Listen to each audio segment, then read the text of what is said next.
Bu hikoyani yozayotib qo'llarim qaltirayapti, ko'zlarimdan esa yosh emas, go'yo qon oqayotgandek. Bu voqea mening butun hayotimni, borliqni, ishonchimni va insoniyligimni kul qildi. Men tirikman, lekin ruhim allaqachon olgan.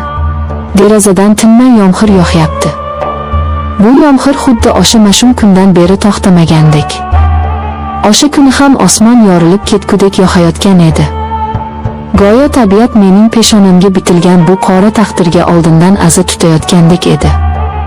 Men Sardor bilan turmush qurganimga 5 yil bo'lgan edi. Biz baxtli edik yoki men shunday deb o'ylardimmi? Sardor mehribon, e'tiborli, har bir so'zimga quloq soladigan er edi. Onam esa mening hayotimdagi eng muqaddas inson edi. Otam erta vafot etgani uchun onam meni yolg'iz o'zi ming mashaqqat bilan o'stirdi. Men onamni shunchalar yaxshi ko'rardimki, u men uchun nafaqat ona, balki eng yaqin dugona, eng ishonchli sirdosh edi. Men uning poyiga dunyolarni topishga tayyor edim. Uning yuzidagi birgina tabassum uchun jonimni berardim. Onam yosh ko'rinardi. Hali 50 ga ham kirmagan, o'ziga oro beradigan chiroyli ayol edi. Men doim onamning go'zalligi bilan faxrlanardim. Mening onam hammadan chiroyli deb maqtanardim. Sardor ham onamni juda hurmat qilardi. Oyijon deb og'zidan bol tomardi. Ularning munosabati shunchalar samimiy ediki, men bundan faqat xursand bo'lardim. Kuyov va qaynona o'rtasidagi bunday iliqlik har kimga ham nasib etavermaydi deb o'ylardim. Men naqadar ko'r bo'lgan ekanman. Naqadar sodda va ahmoq bo'lgan ekanman. O'sha kuni ishdan ertaroq chiqdim.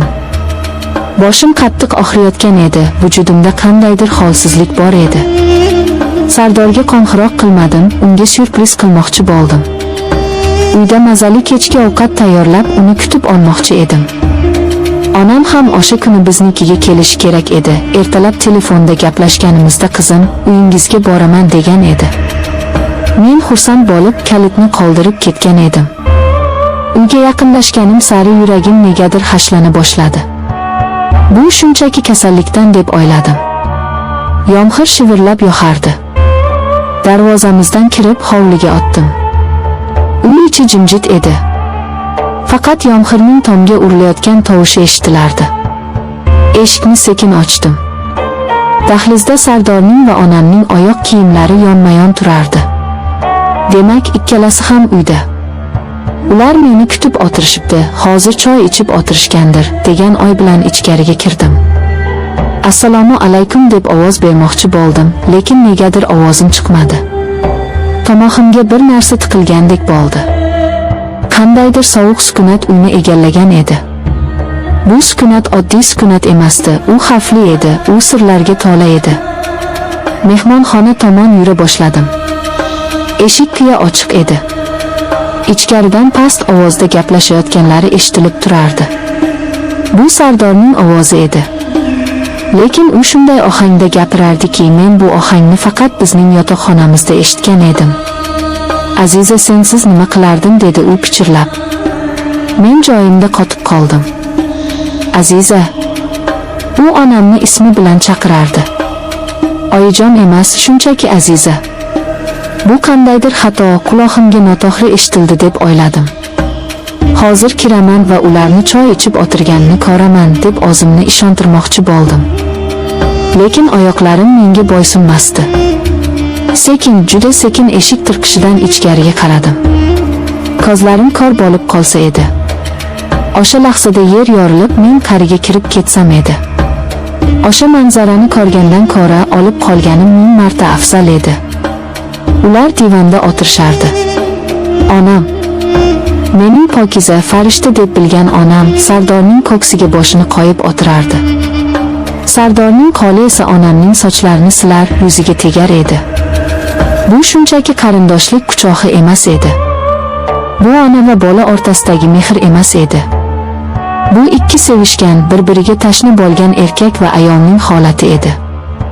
Onamning ko'zlarida men hech qachon ko'rmagan narsa bor edi.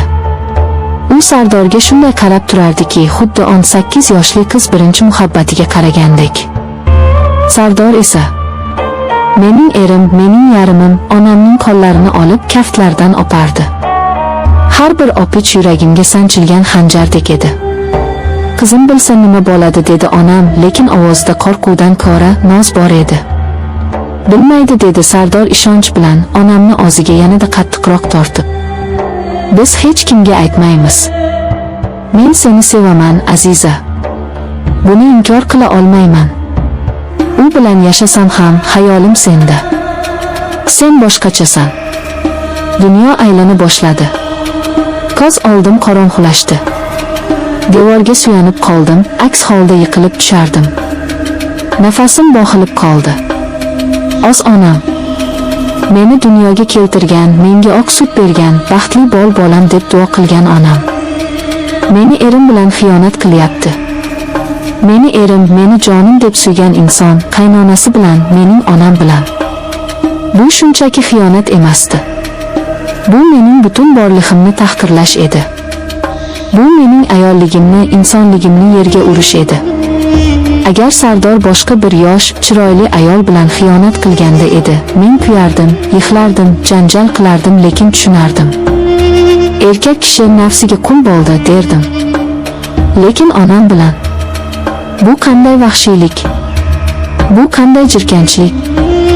Miyamda ming xil savollar aylanardi. Qachon boshlandi? Qanday qilib? Nahotki men shunchalik kor bo'lganman? Eslay boshladim. Onamning tez-tez biznikiga kelib turishlari, Sardorning onamni uyga tashlab kelishga oshiqishlari, bayramlarda onamga alohida qimmatbaho sovg'alar olishi. Men bularni hurmat deb o'ylabman. Men bularni mehr-oqibat deb o'ylabman.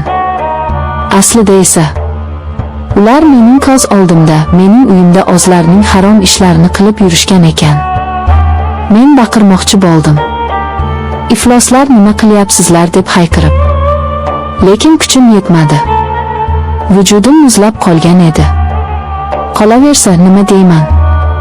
Kimgadir ayta olamanmi? Erim va onam.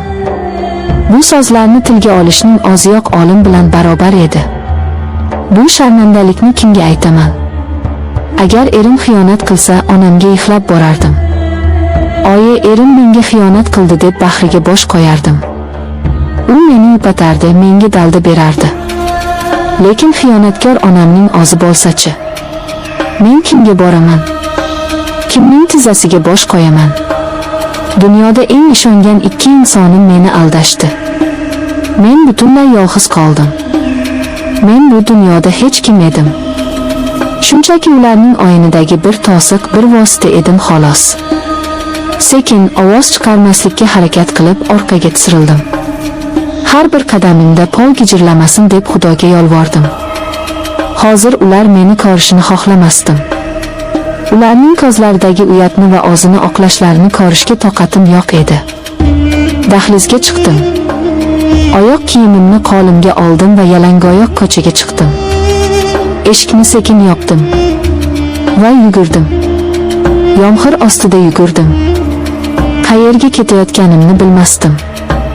Faqat bu uydan, bu ifloslikdan, bu yolg'ondan uzoqroqqa ketishni istardim. Yomg'ir yuzimga urilar, ko'z yoshlarim bilan qo'shilib